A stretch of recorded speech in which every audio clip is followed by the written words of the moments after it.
En esta parte de la presentación hablaremos sobre la historia de una revolución silenciosa, sobre el capital francés en España, un artículo escrito por Rafael Castro Balaguer.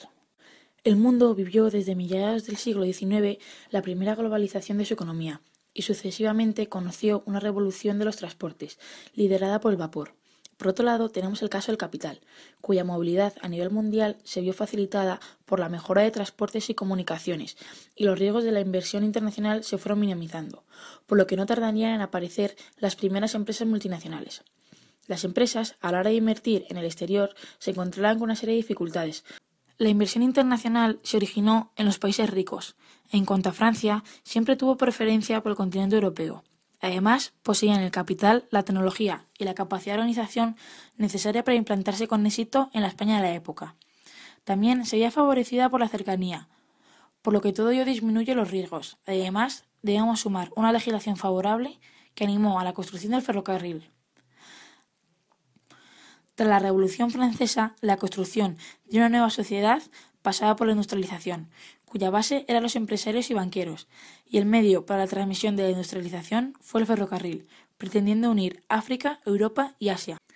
Entre el siglo XVIII y principios del siglo XIX se encuadraron las primeras inversiones francesas relacionadas con la deuda pública, siendo uno de los primeros ejemplos el hombre de negocios y fundador del Banco de San Carlos, Francisco Cabarrús, el cual supo moverse por los círculos de poder españoles.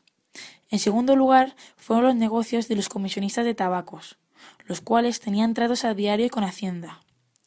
Otros protagonistas de la inversión francesa utilizaron sus influencias para imponer leyes hechas a su medida, como la ley de bancos de emisión. España se insertó en una política inversora muy dinámica y dentro de una estrategia internacional que abarcaba desde Portugal hasta el Imperio Otomano. La visión internacional, el capital financiero, capital humano y gusto por el ferrocarril fueron las claves de una manera de entender el capitalismo que funcionó durante más de 50 años. Pero a finales del siglo XIX, el modelo comenzaba a dar ciertos signos de erosión, pues empezaron a aparecer nuevos competidores, sobre todo inversores alemanes, y después de más de 80 años, Francia era paulatinamente desplazada de los primeros lugares. Como podemos ver en el gráfico, sobre todo con Estados Unidos, Francia perdió claramente posiciones como proveedor de España en menos de 15 años, pasando a cuarto puesto. También fue desplazada por Gran Bretaña y Alemania. El capital francés también empezó a perder el control efectivo de la compañía, siendo el sector más afectado el del motor. El capital español también entró con fuerza en el ferrocarril. Sin embargo, el capital francés fue desapareciendo poco a poco de los diferentes sectores, como por ejemplo en el de los servicios públicos, por lo que la retirada del capital francés fue una de las opciones. La estrategia inversora estaba cambiando. A pesar de ello, el capital francés seguía siendo hegemónico en nuestro país a vísperas de la Guerra Civil, como podemos ver en el siguiente cuadro. Las nuevas aventuras francesas en España parecían centrarse en los sectores provenientes de la segunda oleada industrializadora, como por ejemplo en el mercado de los seguros, el cual creció lo suficiente como para sustentar tanto una creciente oferta aseguradora como la convivencia entre las empresas de distintas nacionalidades.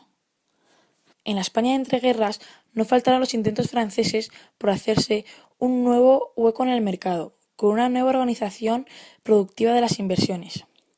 Su principal combate fue promover las nuevas filiales en estos nuevos sectores, contando con las reglas y los nombres españoles y con directrices de la matriz. Todas estas iniciativas aparecieron sin un claro soporte bancario. No tardaron en aparecer nuevas multinacionales, siendo los mayores éxitos Michelin, haciéndose un hueco en el mercado de caucho, y Saint-Gobain, que dominó el mercado creando un sindicato del cristal y otros productos químicos, junto con 4 productoras españolas. Por último, la Cámara de Comercio francesa en Madrid mantenía un pesimismo. Se trataba de una entidad peculiar que protegía y representaba a pequeños empresarios y comerciantes. Sobre todo, aconsejaba a sus socios emprender una gestión más alemana en sus negocios. Todo, a vísperas de la Guerra Civil, la industrialización del país había avanzado. España y Francia intercambiaban materias primas por productos manufacturados con poco nivel tecnológico. Estos movimientos se mantuvieron hasta mediados de los años 30, por lo que fue el principal socio comercial de España durante muchos años.